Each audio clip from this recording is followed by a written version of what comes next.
Hello दोस्तों, good evening आप लोगों को। आप लोग कैसे हैं? आई होप कि आप लोग बहुत अच्छे होंगे। हम वास्तविक संख्या पढ़ रहे थे और चैप्टर हमारा 1 था, जिसमें पिछले वीडियो तक हम 30 नंबर तक क्वेश्चन को हम सॉल्व कर दिए हैं। एक एक क्वेश्चन को सॉल्व किए हैं बहुत ही डिटेल में। आज के इस वीडियो में हम 31 नंबर से शुरू करने जा रहे हैं। 31 नंबर क्वेश्चन आपके स्क्रीन पर दिख रहा होगा, जिसमें कह रहा है कि एक अशून्य परिमेय और अपरिमेय संख्या का गुणनफल होगा। अशून्य परिमेय मतलब क्या होता है कि वो शून्य नहीं होना चाहिए, उसके अलावे जो भी हो जाए। तो अशून्य परिमेय के अलावे क्या सब हो सकता है? कोई भी संख्या ले लीजिए। तो एक अशून्य परिमेय मान लीजिए 1, और एक कह रहा है कि परिमेय संख्या, अपरिमेय संख्या कोई भी ले लीजिए, मान लेते हैं √2 ले लिए। इसका गुणनफल कह रहा है कि क्या होगा। तो हम आपको बताए हुए थे कि एक परिमेय संख्या और एक अपरिमेय संख्या का चाहे जोड़ पूछे, चाहे घटा पूछे, चाहे गुना पूछे, चाहे भाग पूछे, वो हमेशा ही क्या होता है, एक अपरिमेय संख्या ही होता है। तो इसका आंसर क्या हो जाएगा? अपरिमेय संख्या हो जाएगा, अपरिमेय संख्या होगा। ठीक है, चलिए नेक्स्ट क्वेश्चन आपके स्क्रीन पर। चलिए 32 नंबर क्वेश्चन कह रहा है कि 45 तथा 60 का मौसा क्या होगा।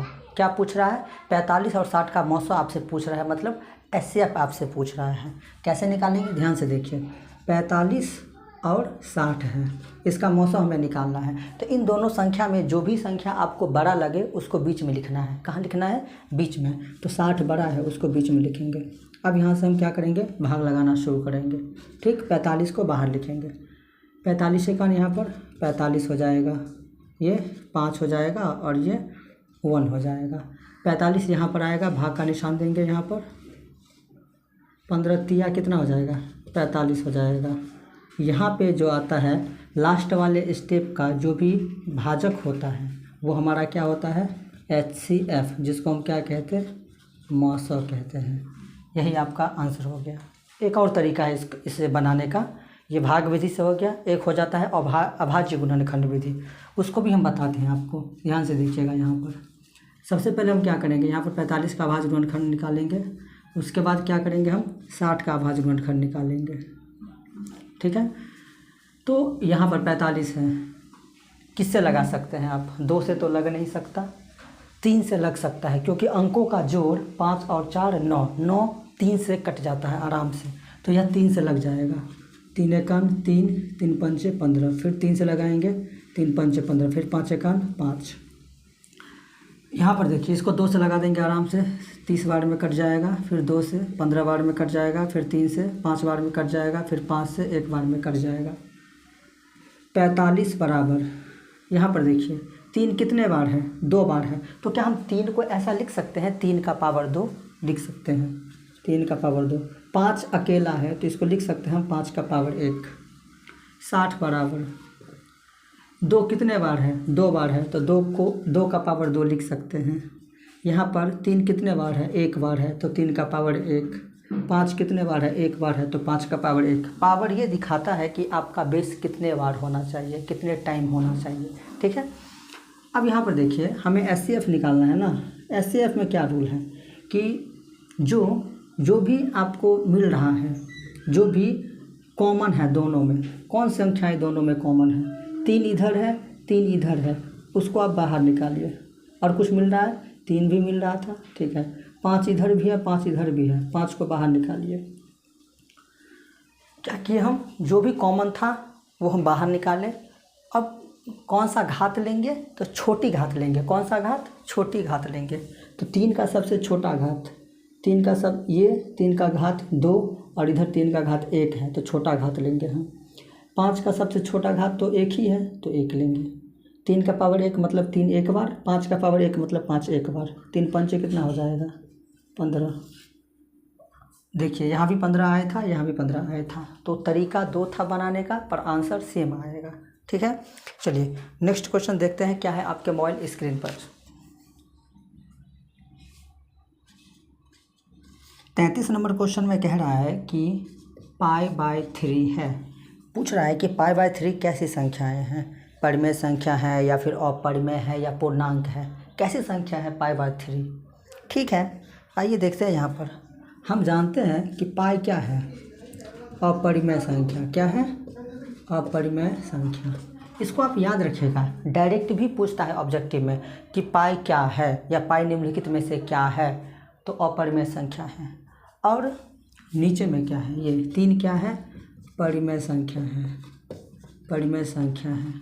अभी तो हम बताए हुए थे कि एक परिमेय और अपरिमेय संख्या का चाहे गुना पूछे, चाहे जोड़ पूछे, चाहे भाग पूछे, चाहे घटाव पूछे, वो हमेशा अपरिमेय संख्या होता है। और बट्टा का मतलब क्या होता है? बट्टा का मतलब भाग ही तो होता है ना। तो बट्टा का मतलब भाग होता है, तो परिमेय और अपरिमेय संख्या का भाग हो रहा है, तो इसका आंसर क्या होगा? अपरिमेय संख्या होगा। क्या होगा? अपरिमेय संख्या होगा। ठीक है, समझ में आ रही है ना? चलिए, समझ में आ रहा है तो वीडियो पे लाइक कर दीजिए। आप लोग वीडियो को लाइक नहीं करते हैं। चलिए नेक्स्ट क्वेश्चन देखते हैं क्या है आपके मोबाइल स्क्रीन पर। चलिए 34 नंबर क्वेश्चन कह रहा है, आपके स्क्रीन पर दिख रहा होगा 34 नंबर क्वेश्चन, जिसमें कह रहा है कि एफ एक्स बराबर दे दिया है आपको x cube minus 5x square plus में 2x प्लस में 2 है, तो f1 का मान क्या होगा? किसका मान पूछ रहा है? f1 का। बहुत आसान है, देखिए यहाँ पर f1 का मान पूछ रहा है ना, f1 का। x के जगह पर 1 है, तो आप इस बहुपद में, अच्छा आपसे अगर हम पूछेंगे कि यह बताइए कैसा बहुपद है, कैसा बहुपद है, तो आप क्या कहेंगे? 1 2 3 4 चार पदी बहुपद है। कितने पदी बहुपद है ये? 4 पदी बहुपद है सर। और हम पूछेंगे आपसे कि कितने घाती बहुपद है, तो देखिए ना आप इसमें सबसे अधिकतम घात क्या है? सबसे अधिकतम घात, सबसे बड़ा घात क्या है? 3 है, तो कहेंगे सर त्रिघाती बहुपद है। समझ में आ रहा है ना? बहुपद को हम इस तरह से पहचानेंगे। ठीक, तो इस बहुपद में जहाँ जहाँ पर x है वहाँ पर 1 रख दीजिए, बन जाएगा आराम से। यहाँ पर 1 का क्यूब होगा माइनस 5 1 का स्क्वायर प्लस में 2 इंटू 1 प्लस में 2। 1 का क्यूब 1 का क्यूब का क्या मतलब है कि 1 3 बार है गुना में, 1 गुना 1 गुना 1, गुना करेंगे तो क्या होगा? 1 ही होगा। माइनस 1 का स्क्वायर 1 को फिर 5 से गुना करेंगे तो 5, प्लस में 2 को 1 से गुना करेंगे तो 2 प्लस में 2, 2 2 4 और 1 5। यहाँ पहले से है 5, घट के क्या हो जाएगा? 0। तो ऑप्शन नंबर ए जो है वो हमारा क्या होगा? करेक्ट आंसर होगा। इस तरह से बनाएंगे हम ऐसे ऐसे सवालों को। ठीक है, चलिए अगला क्वेश्चन देखते हैं क्या है आपके स्क्रीन पर। 35 नंबर क्वेश्चन कह रहा है कि 0.7 पे बार, ये जो 7 के ऊपर में लाइन जैसे बना है उसे हम 3 चीज़ कहते हैं। सबसे पहला बार ब्रैकेट, फिर लाइन ब्रैकेट, और इसे हम रैकरिंग भी कहते हैं। कैसे बनेगा?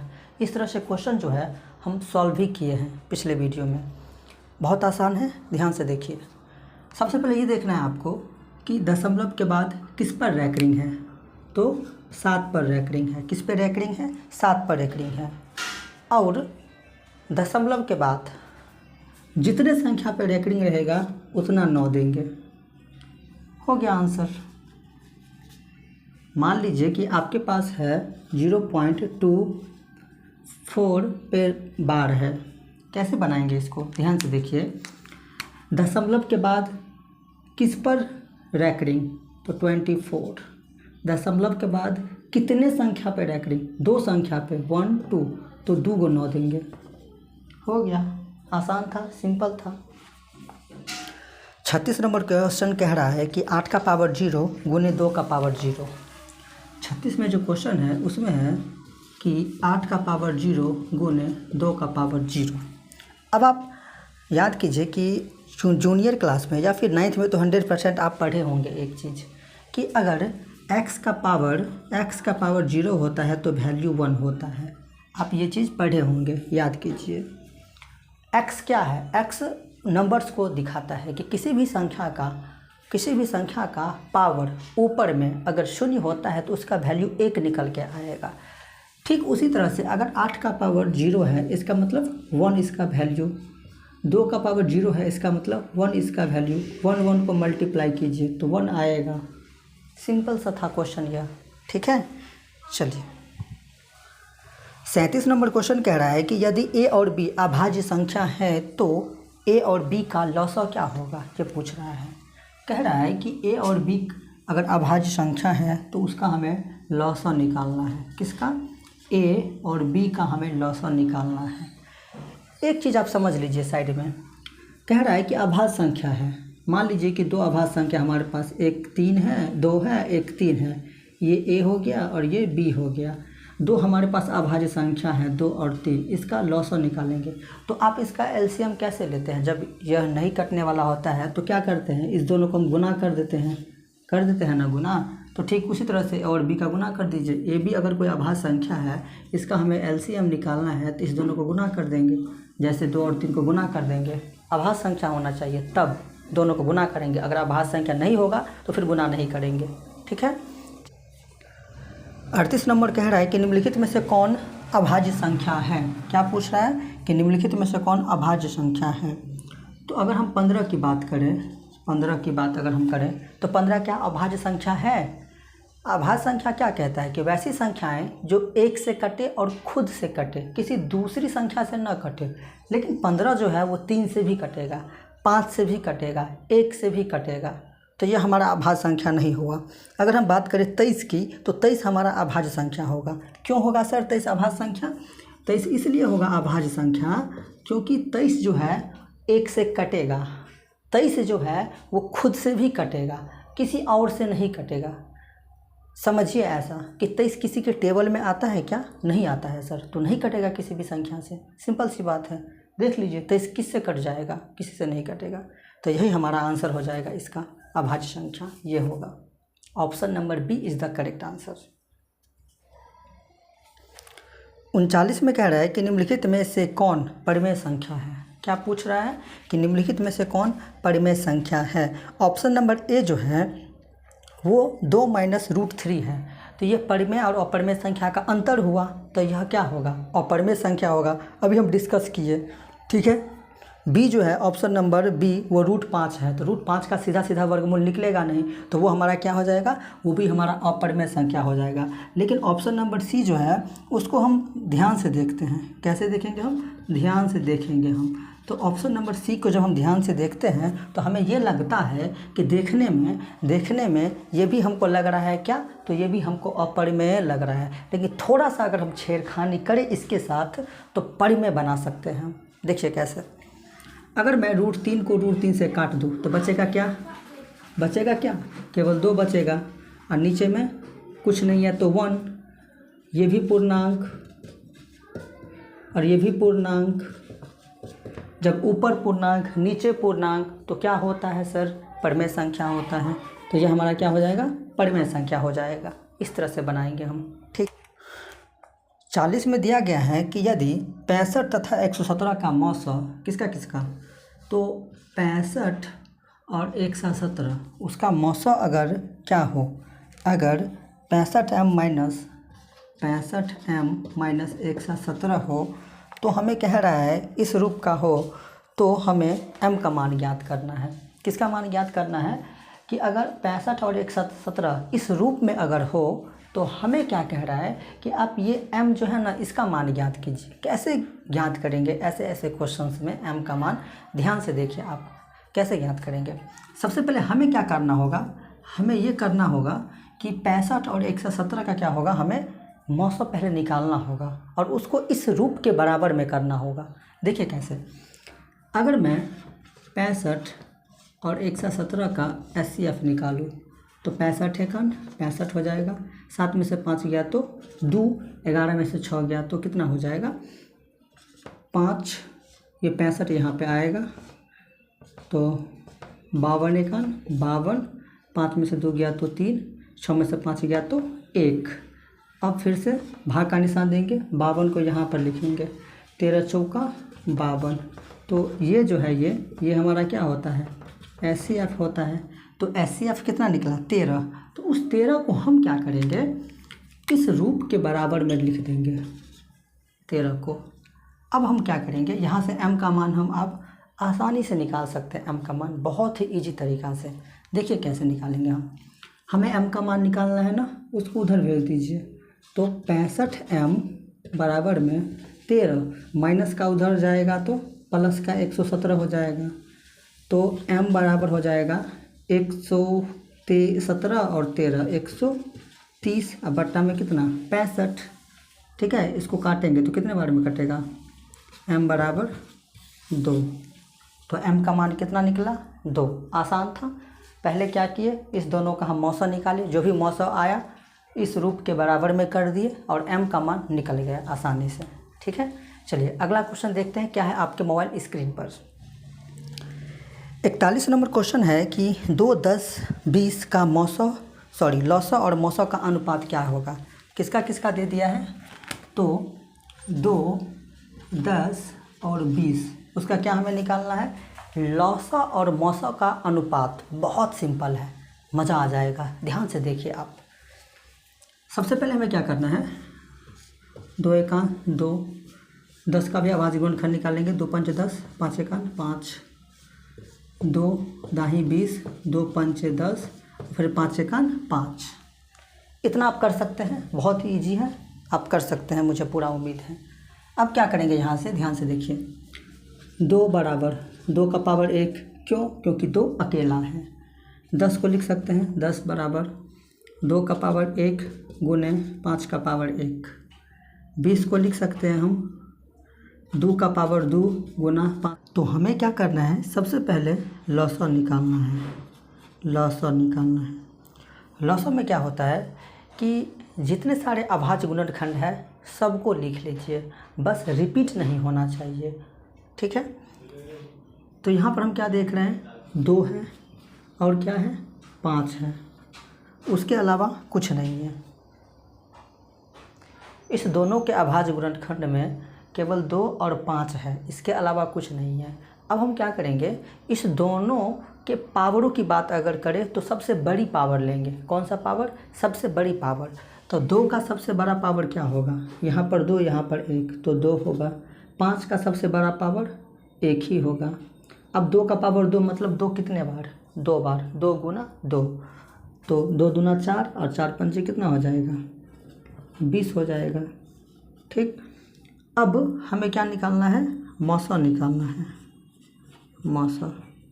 मौसा में क्या होता है कि जो अभाज्य गुणनखंड कॉमन है उसको लिखेंगे, लेकिन घात की बात अगर करें तो छोटी घात है।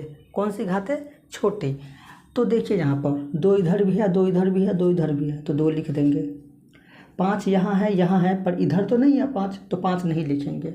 घात कौन सा लेंगे, छोटी घात। 2 का घात 2 यहाँ पर, 1 यहाँ पर, 1 यहाँ पर, तो सबसे छोटा घात तो 1 हुआ, और 2 का पावर 1 मतलब 2। अब बोल रहा था कि लौसा और मौसा का अनुपात भी हमें ज्ञात करना है। अनुपात का मतलब क्या होता है, बट्टा होता है। ठीक, तो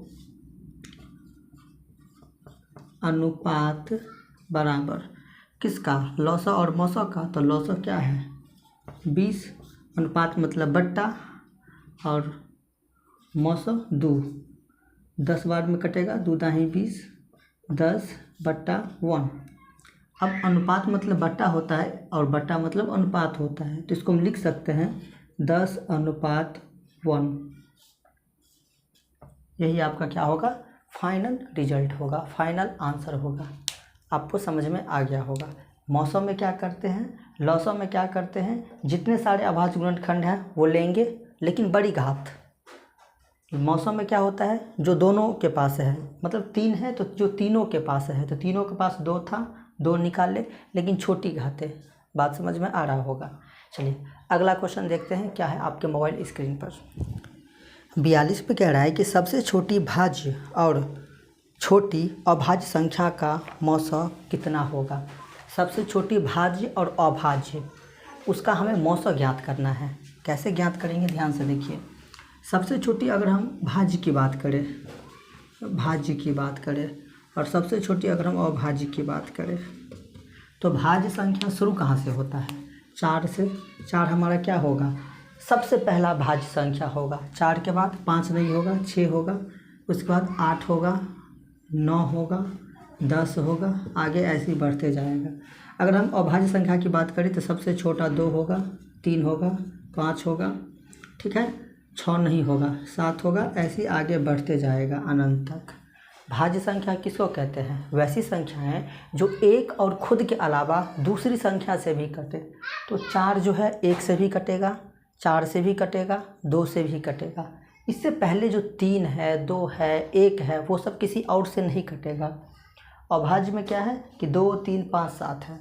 ये सब ऐसी संख्याएं हैं जो 1 से कटेगा और अपने आप से कटेगा, दूसरे से नहीं कटेगा।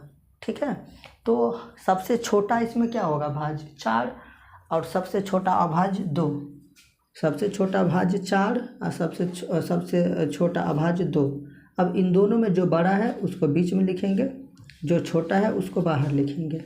अब मौसा निकालेंगे, 2 दूना 4। यहाँ पे जो होता है वही हमारा क्या होता है? SCF होता है, मतलब मौसा होता है। ठीक है, तो इसका मौसा कितना निकला? 2 निकला। इसी तरह से बनाएंगे हम। ठीक, चलिए 43 नंबर क्वेश्चन है कि 2 लगातार संख्याओं का मौसा कितना होगा? 2 लगातार संख्याओं का मौसा पूछ रहा है आपसे। ठीक है, 2 लगातार कहीं से भी उठा लीजिए। 2 लगातार संख्या, 2 और 3 क्या है? लगातार में संख्या है। 5 और 6, 7 और 8, ये सब क्या है? 2 लगातार संख्या है। उसका मौसा निकाल कर देखिए कितना होगा। जैसे हम ले लेते हैं 7 और 8, आप कुछ भी ले सकते हैं, आपकी मर्जी है। 7 एकान 7, 1, यहाँ पर 7 उतारेंगे और 1 को 7 से गुना कीजिए तो 7 होगा 0। यहाँ पे जो भी आएगा वो हमारा क्या होता है? SCF होता है, मतलब मौसा होता है। तो हमें इतना समझ में आ गया कि 2 लगातार संख्याओं का मौसा कितना होता है? 1 होता है। एक और एग्जांपल दे आपको, आइए एक और समझाते हैं हम आपको। जैसे 9 और 10 ले लीजिए। 9 एकान 9, 10 में से 9 गया तो 1, यहाँ पे उतारेंगे इसको।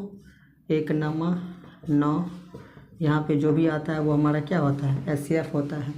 कहीं से भी अगर आप लगातार में 2 संख्या लीजिएगा ना और उसका अगर मौसा आप निकालेंगे ना तो यही आएगा, ये तय है। ठीक, चलिए अगला क्वेश्चन आपके स्क्रीन पर। 44 में कह रहा है कि 5005 का अब कितने अभाज्य गुणनखंड हैं? 5005 इसका बोल रहा है कि इसके कितने अभाज्य गुणनखंड है, ये आपसे पूछ रहा है कि इसके कितने अभाज्य गुणनखंड होंगे। आइए देखते हैं। 5005 है, उसको हम 5 से लगाएंगे तो 5 एकान 5, 001 हो जाएगा। इसको हम किससे लगाएंगे?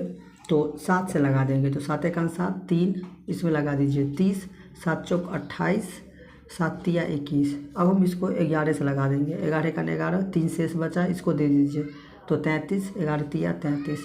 तो 5005 का अभाज्य गुणनखंड कितना निकला? 5 गुना 7 गुना 11 गुना 13, टोटल 1 2 3 4 निकला। तो 4 हमारा क्या हो जाएगा?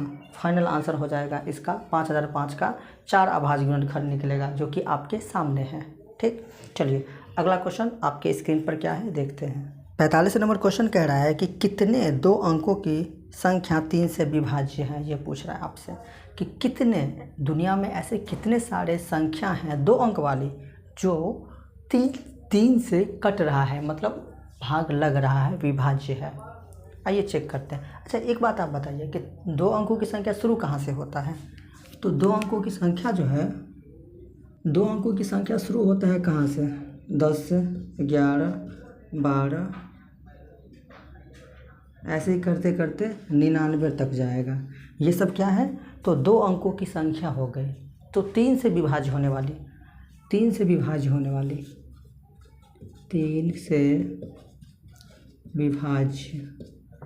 विभाज्य होने वाली कौन कौन संख्या हो जाएगा? पहला क्या होगा? 12। 2 अंकों की संख्या में 2 अंक जहाँ से शुरू होता है वहाँ से लेकर के अंतिम 99 तक में 3 से विभाज्य होने वाली कुछ संख्या सबसे पहले लेंगे हम शुरुआत से।